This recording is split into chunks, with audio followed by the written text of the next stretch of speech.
Hi, this will be a quick review because it's a fairly simple toy of the Kmart wooden hammering cube toy. It costs $13. It's still available. I just checked the website.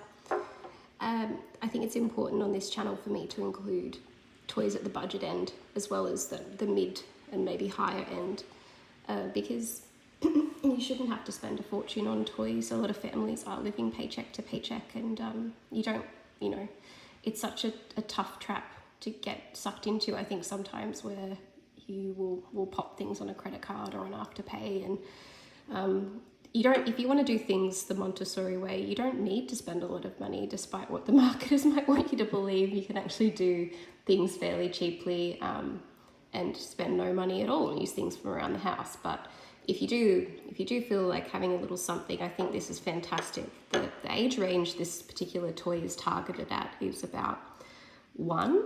I got a parallel product to this in my Love Every subscription box, and I would say that from a functionality perspective, they're virtually the same. So I'll give you a little demo of how it works. So you essentially, it's fairly self-explanatory, but you just hammer the balls, and resistance is created on the inside by a silicone band with tabs that stick out, so they create the friction, so the ball sits in there, and you have to apply a little bit of force to get it through. So the objective with this one is to teach the refinement of motor skills.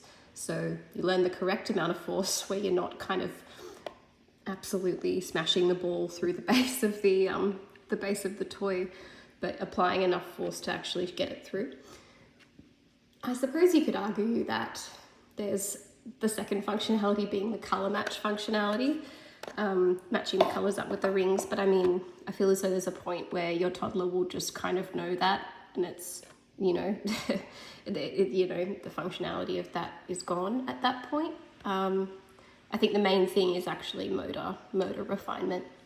On the inside of the box, there's actually a fair bit of space in there, and it is open-ended in the sense that you can put other objects through to see how they behave, if you like, once they get in the box. So you could put through some rocks or other small objects that you have around the house, and see, well, do they slide along this wood? Do they stay stuck in there?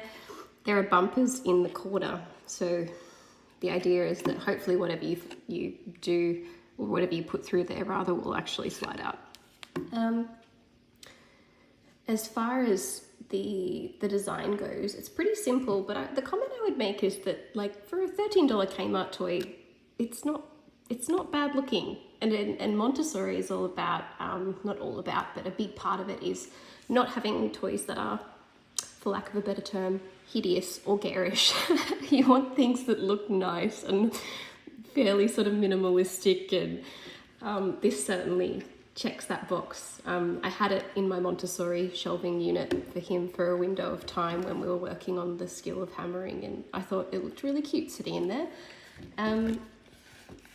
Yeah, look, if you touch it, you'll kind of get the sensation that it's a drop-shipped product with the Anko Kmart brand slapped on it. It doesn't feel like a high-end toy like a Grimm's wooden toy, for example. And if you're not familiar with Grimm's, they're what I would call like a true heirloom quality toy. They're exorbitantly expensive, but they're beautiful and they last forever.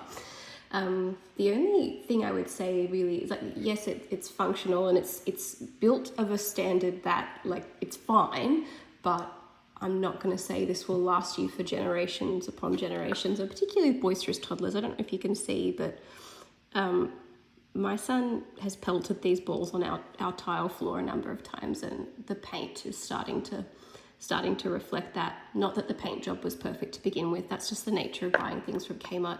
The wooden toys are quite hit and miss. I've found that some are pretty good, like this one, and others will splinter and the paint comes off immediately, and yeah, it's no good.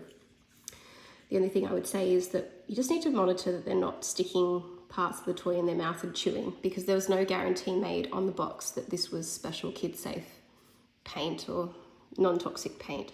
And if they're not putting it on the box, I'm going to go out on a limb and say it's probably not. So just bear that in mind if that's a concern of yours. You have a chewy kid like I did.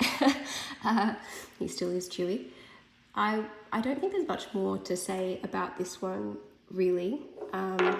Yeah, good price point, really accessible, serves the function, goes to show you don't need to spend a fortune to get the benefit of Montessori toys. And we're probably at the end of our lifespan in terms of how long, this one is going to stay at our house. So it's a good enough quality and it's in good enough condition that I actually feel comfortable to donate this to my son's Montessori school. So the good thing about, I think, choosing products like this is that they're the kind of thing that I think can actually go on to be reused, recycled.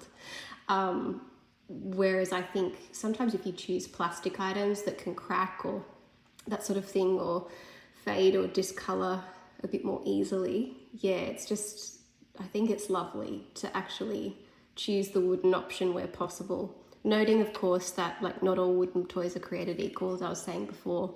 Don't expect to be blown away by the hand feel of this product. But it, I am going to donate it to his Montessori school because I know the kids in the infant room will love it and they'll get use out of it. So yes, I think that's all I have to say without harping on. So yeah, thank you.